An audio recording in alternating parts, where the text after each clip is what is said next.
नमस्कार। आज की इस आरोग्य चर्चा में सभी का स्वागत है। बचपन में हमें दूध पीना ये बहुत पसंद रहता था। और दूसरी बात ऐसी है कि माँ बाप भी ऐसे कहते हैं, दूध पी लिया है ना तो कुछ वांदा नहीं है। कुछ नहीं खाया है तो भी ठीक है। लेकिन आजकल अगर देखा जाए तो कैसे होता है कि अरे दूध पिया नहीं है या दूध पिया है, या दूध देना है या नहीं देना है, इसके बारे में बहुत सारे पेरेंट्स को कंफ्यूजन्स रहते हैं। और इसी के लिए आज का इस आरोग्य चर्चा का टॉपिक हमने चूज किया है, मिल्क टू ड्रिंक और टू अवॉइड। ओके। सो आजकल वेगन वगैरह का बहुत सारा जमाना चल रहा है, तो इसी के लिए ऐसा हो जाता है कि दूध पीना चाहिए या नहीं पीना चाहिए। इसी के बारे में आयुर्वेद क्या कहता है ये आज हम जानने वाले हैं।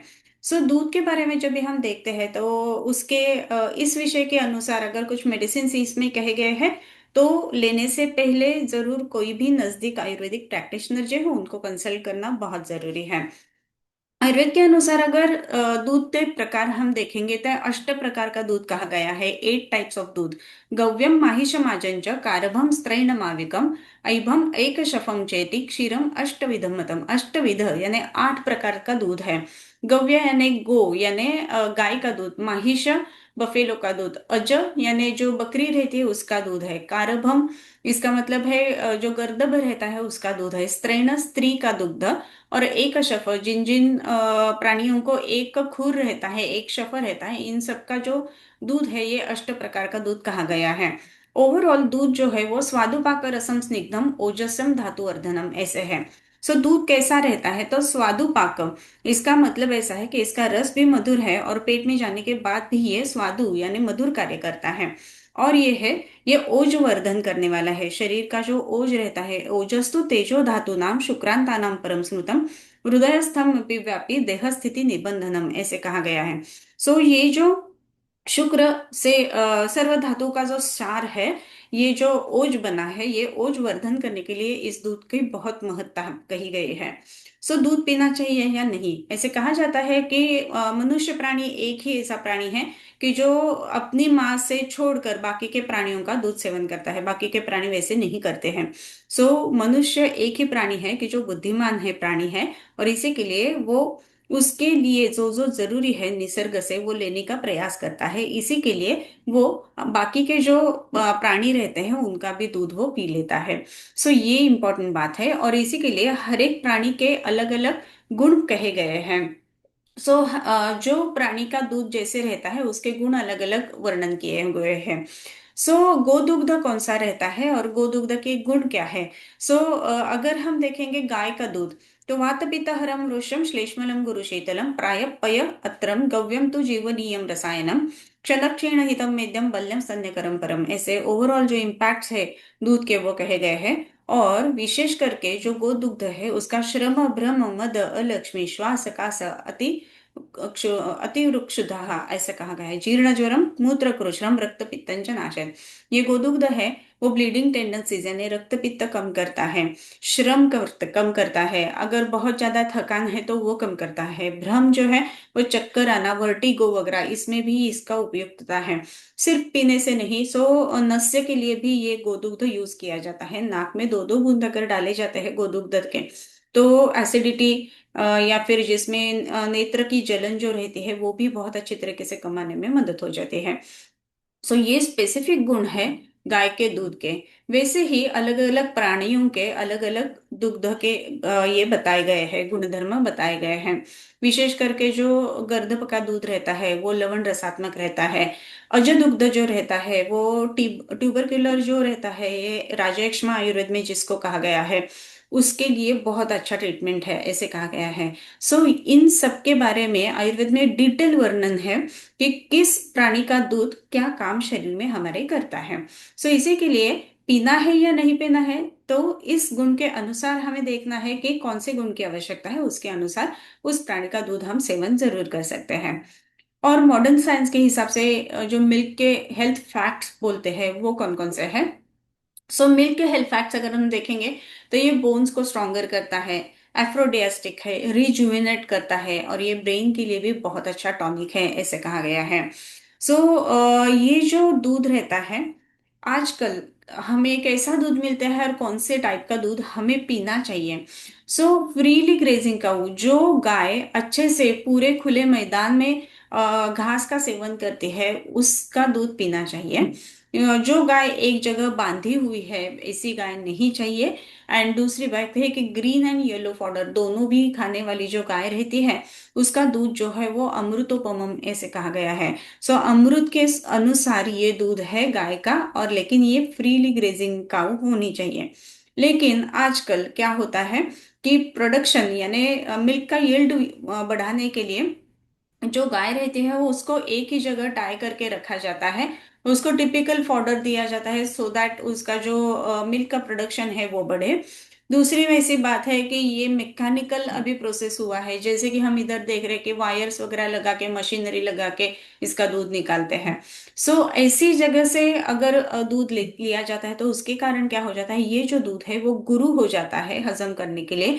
और कभी कभी ये जो एक जगह बांधी हुई गाय है, जो मिल्क कलेक्ट करके फिर जो हमें पेशवी में बंधा के जो दूध मिलता है, सो उसमें क्या हो जाता है, तो कुछ दिक्कतें आ जाती है, गुरुता आ जाती है उसमें, और पचन होने में दिक्कतें आ जाती है। और इसी के लिए कभी कभी दूध से अच्छी तरीके से पचन नहीं होता है और कुछ सिम्टम्स आने लगते हैं, जिसको लैक्टोज इंटॉलरेंस आजकल की भाषा में कहा जाता है। और इसी के लिए सब घोड़े 12 टके इस अनुसार सभी को कहा जाता है कि दूध पियो ही मत। सो ऐसी बात है क्या? तो नहीं, दूध के हेल्थ फैक्ट्स बहुत अच्छी तरीके से इसके गुण भी है। सो दूध कौन कौन से एज ग्रुप में पीना चाहिए, ऐसे अगर हम देखेंगे तो जो छोटे बच्चे रहते हैं उनके लिए तो दूध जो है वो अमृत के समान है। इसके लिए बच्चों जो है उन्होंने दूध जरूर लेना चाहिए। आयुर्वेद में बच्चे जो रहते हैं उनकी 3 अवस्था कही गई है। एक जो है वो क्षीराद, दूसरी जो है वो क्षीरान्नाद, और तीसरा बरस है वो अन्नाद अवस्था। सो पहले 2 बरस तो दूध लेना ही लेना है ऐसे कहा गया है। और स्तन्य, स्त्री का स्तन्य अगर नहीं प्राप्त हो सकता है किसी कारणवशात, तो उसमें स्तन्याभावे पयश्चागम ऐसे कहा गया है। यानी जो बकरी रहती है उसका दूध लेना चाहिए अगर स्त्री स्तन्य बच्चों को मिलता नहीं है तो। सो ये बहुत सारा एनालॉगस रहता है स्त्री स्तन्य का, और ये जो बकरी का दूध रहता है वो, और इसी के लिए ये दूध छोटे बच्चों के लिए बहुत श्रेष्ठ है ऐसे कहा गया है। फिर दूसरा बरस जो आता है बच्चों का, उसकी अवस्था जो है वो है क्षीरान्नद अवस्था। यानी उसमें अन्न भी धीरे धीरे देने के लिए चालू करना है और क्षीर यानी दूध भी देना है।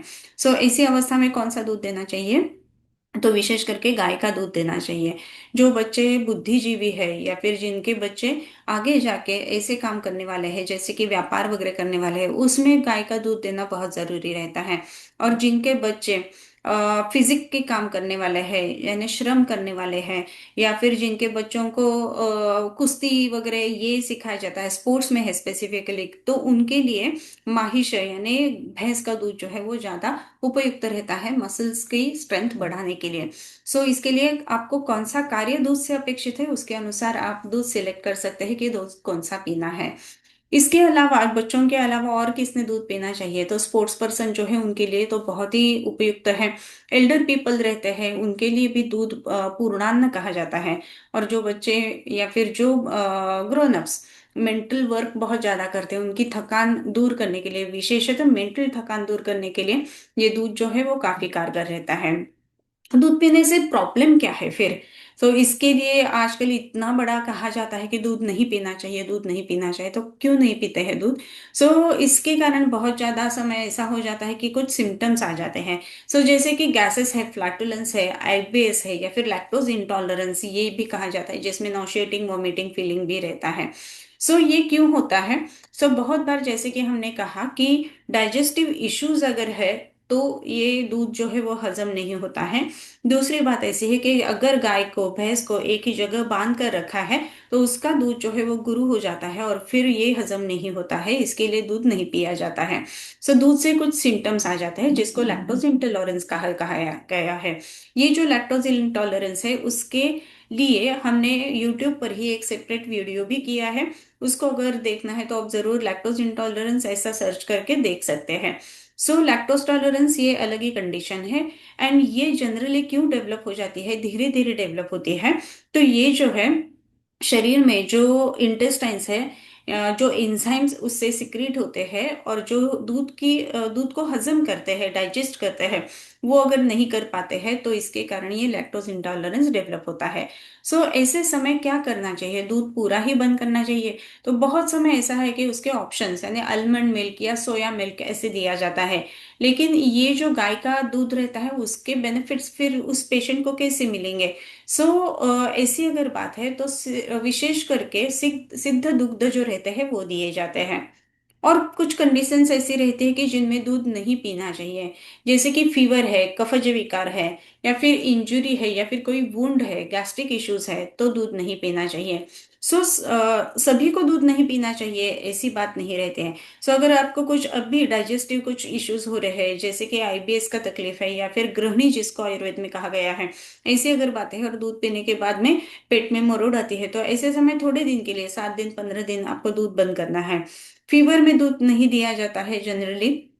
फीवर जो है वो बढ़ जाता है, दूध जो है वो डाइजेस्ट अच्छी तरीके से नहीं हो पाता है उस समय, और इसी के लिए फीवर में दूध नहीं दिया जाता है।